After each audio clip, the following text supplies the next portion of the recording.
In this video, I will be showing you how to make desktop wallpaper in Canva. Let's get started.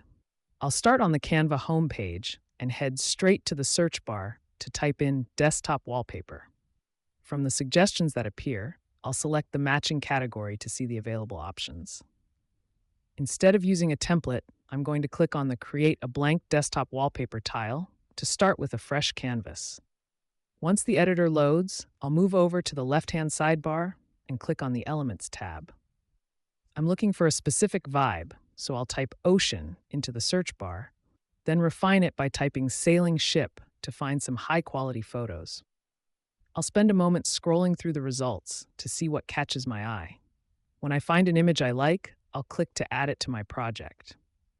I'll then right-click the image and select Set Image as Background so it fills the entire space. I'm going to experiment with a few different photos to see which one works best, using the right-click menu to replace the background each time.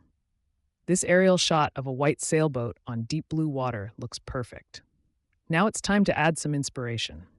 I'll insert a text box and type in the quote, "Hardships often prepare ordinary people for an extraordinary destiny." I'll grab the corners of the text box to resize it and then move it over to the top right corner where it's clearly visible but doesn't distract from the ship. To give the text more character, I'll click on the Font drop-down menu. I'll scroll through the various font styles, looking for something that feels modern and clean. After trying out a few options, I'll settle on the Oswald font. Finally, I'll add a second text box underneath for the attribution and type C.S. Lewis. I'll give everything one last adjustment to make sure it's centered and looks exactly how I want it.